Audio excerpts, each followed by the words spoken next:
सो हे learners, welcome back. आज के video में हम प्राइस गैप्स के बारे में जानेंगे और समझेंगे इन्हें ट्रेड कैसे करना है।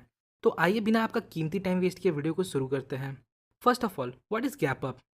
जब मार्केट अपने पिछले दिन के क्लोजिंग प्राइस से ऊपर खुलता है तो इसे हम गैप अप बोलते हैं।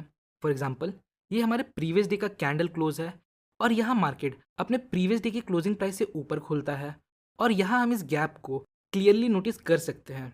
Next, what is gap down? जब मार्केट अपने प्रीवियस डे के क्लोजिंग प्राइस से नीचे खुलता है तो इसे हम गैप डाउन बोलते हैं। फॉर एग्जाम्पल, ये हमारा प्रीवियस डे का कैंडल है और ये प्रीवियस डे का क्लोजिंग प्राइस है। और जब नेक्स्ट डे मार्केट ओपन होता है तो ये अपने प्रीवियस क्लोजिंग से नीचे ओपन होता है। अक्सर जब नॉन ट्रेडिंग आवर्स में, मतलब जब ट्रेडिंग बंद होता है और उस समय जब कोई न्यूज़ मार्केट में आता है तो उसकी वजह से हमें गैप्स देखने को मिलते हैं। Next, what is gap fill? Market में गैप क्रिएट होने के बाद जब प्राइस वापस उस गैप पर आता है और उसे फिल कर देता है तो इसे गैप फिल बोलते हैं। फॉर एग्जाम्पल, यहाँ हमें गैप अप देखने को मिलता है पर प्राइस हायर प्राइस पर सस्टेन नहीं कर पाता और फिर वापस नीचे आता है प्री गैप प्राइस तक और इसे फिल कर देता है। नेक्स्ट, यहाँ हमें गैप डाउन देखने को मिलता है। नेक्स्ट, मार्केट लोअर प्राइस पे ज़्यादा देर सस्टेन नहीं कर पाता और अपने प्री गैप प्राइस पर वापस आता है और इसे फिल कर देता है। नाउ अब समझते हैं गैप क्यों फिल होते हैं।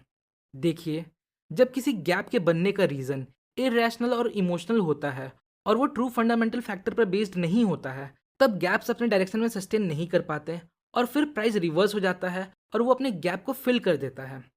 अगर कोई गैप अप फॉर्म होता है और उसके बनने के पीछे कोई ट्रू फंडामेंटल फैक्टर है, like a surprise massive beat in earning, मतलब कंपनी ने जो अर्निंग एक्सपेक्ट किया था उससे ज़्यादा उन्हें प्रॉफिट हुआ, तो ऐसे कारण से जो गैप क्रिएट होते हैं वो हायर प्राइस पे सस्टेन करते हैं।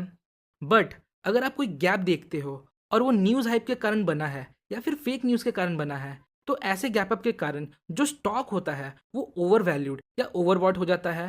बिकॉज गैप अप किसी फंडामेंटल एज के कारण तो हुआ नहीं है, इसलिए मार्केट हायर प्राइस पे सस्टेन नहीं कर पाता। फिर प्राइस रिवर्स होता है, नीचे आता है और अपने गैप को फिल कर देता है। देखिए, अगर फेक न्यूज़ या न्यूज़ हाइप की वजह से जो गैप बनता है वो जितना वाइड होता है, मार्केट उतना ओवर वैल्यूड या ओवरसोल्ड होता है। ऐसे गैप्स में अक्सर हमें ड्रास्टिक रिवर्सल देखने को मिलता है। नेक्स्ट, अगर कोई गैप डाउन किसी सॉलिड रीजन की वजह से बनता है, like a surprise miss in earning, मतलब कंपनी ने जितना प्रॉफिट एक्सपेक्ट किया था उतना प्रॉफिट नहीं हुआ, तो ये एक बुरी खबर है जिसकी वजह से इस प्रकार के गैप डाउन लोअर प्राइस पे सस्टेन करते हैं एंड ये और भी नीचे जा सकते हैं। नेक्स्ट, अगर आप कोई गैप डाउन देखते हो और उसके बनने के पीछे का जो रीज़न है वो फेक न्यूज़ है या फिर न्यूज़ हाइप है, तो ऐसे गैप्स ज़्यादा देर नीचे सस्टेन नहीं कर पाते क्योंकि फेक न्यूज़ की वजह से स्टॉक नीचे गया है, ना कि फंडामेंटल फैक्टर्स के कारण। तो जब फेक न्यूज़ के कारण स्टॉक नीचे जाता है तो ऐसे स्टॉक अंडर वैल्यूड या फिर हम बोल सकते हैं ओवरसोल्ड हो जाते हैं, जिससे कुछ समय बाद प्राइस रिवर्स हो जाता है और ऊपर आके अपने गैप को फिल कर देता है। अगेन, फेक न्यूज़ की वजह से जितना वाइड गैप बनेगा, स्टॉक उतना ही ज़्यादा अंडर वैल्यूड होगा और फिर मार्केट उतनी ही तेज़ी से रिवर्स करेगा।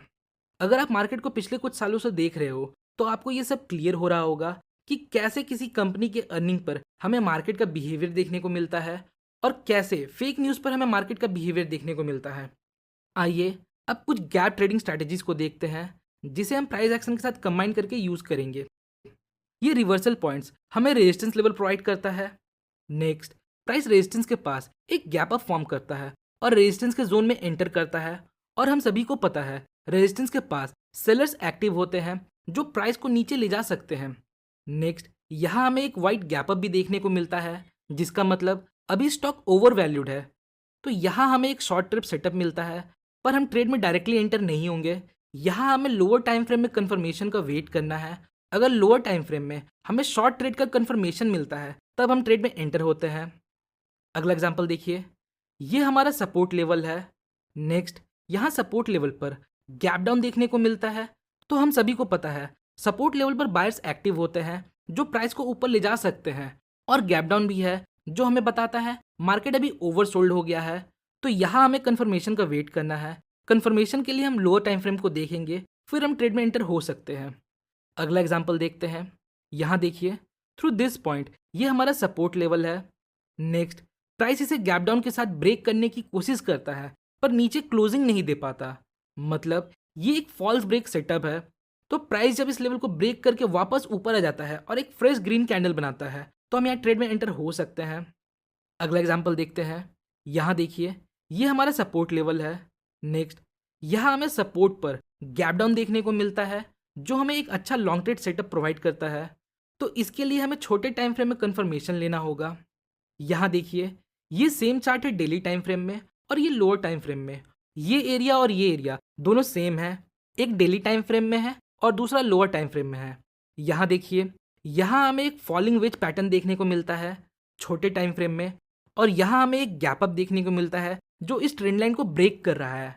और जब प्राइस किसी ट्रेंड लाइन या की लेवल को गैप अप के साथ ब्रेक करता है तो इसे हम ब्रेक अवे गैप बोलते हैं और ये एक बुलिश सिग्नल है जिसके बेस पर हम यह ट्रेड ले सकते हैं और इस ट्रेड सेटअप के अकॉर्डिंग हमारा टारगेट कहीं इस लेवल पर होगा। नाउ अब हम गैप्स को बॉलिंजर बैंड्स ब्रेक और प्राइस एक्शन के साथ कंबाइन करके यूज करेंगे। तो ये हमारा चार्ट है और चार्ट पर बॉलिंजर बैंड्स इंडिकेटर अप्लाइड है और साथ ही साथ हमने सपोर्ट लेवल ड्रॉ किया है थ्रू दिस पॉइंट।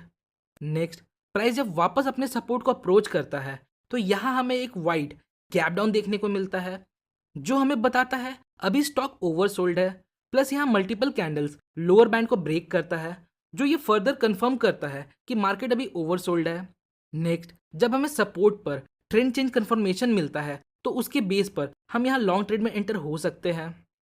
अगला एग्जांपल देखते हैं। यहाँ देखिए, थ्रू दीज पॉइंट्स ये हमारा सपोर्ट लेवल है। नेक्स्ट, प्राइस वापस इस जोन को अप्रोच करता है with a wide gap down और साथ ही साथ ये लोअर बैंड को भी ब्रेक करता है जो हमें बताता है मार्केट अभी ओवरसोल्ड है। नेक्स्ट, जब हमें यहाँ सपोर्ट लेवल पर छोटे टाइम फ्रेम में ट्रेंड चेंज का कंफर्मेशन मिलता है तो हम यहाँ लॉन्ग ट्रेड में एंटर हो सकते हैं। आइए एक और एग्जांपल देखते हैं। यहाँ देखिए, ये हमारा रेजिस्टेंस है। नेक्स्ट, प्राइस जब इस लेवल को वापस अप्रोच करता है with a wide gap up तो ये बॉलिंजर बैंड के अपर बैंड को ब्रेक कर देता है। मतलब प्राइस अभी ओवरबॉट है, मतलब ओवर वैल्यूड है। प्लस हम सभी को ये बात पता है रेजिस्टेंस लेवल पर सेलर्स एक्टिव होते हैं जो प्राइस को नीचे ले जा सकते हैं। नेक्स्ट, अब जब हमें छोटे टाइम फ्रेम में कंफर्मेशन मिल जाता है तो हम यहाँ शॉर्ट ट्रेड में एंटर हो सकते हैं। अब देखिए, छोटे टाइम फ्रेम में कंफर्मेशन कैसे ले सकते हैं। तो ये बहुत सिंपल है।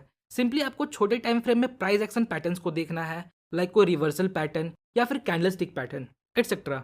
इसके लिए आप मेरे प्राइस एक्शन प्लेलिस्ट को देख सकते हो और साथ ही साथ आप मेरे गैप थ्योरी वाले वीडियो को भी ज़रूर देखें, उससे आपको डेफिनेटली बहुत हेल्प मिलेगी।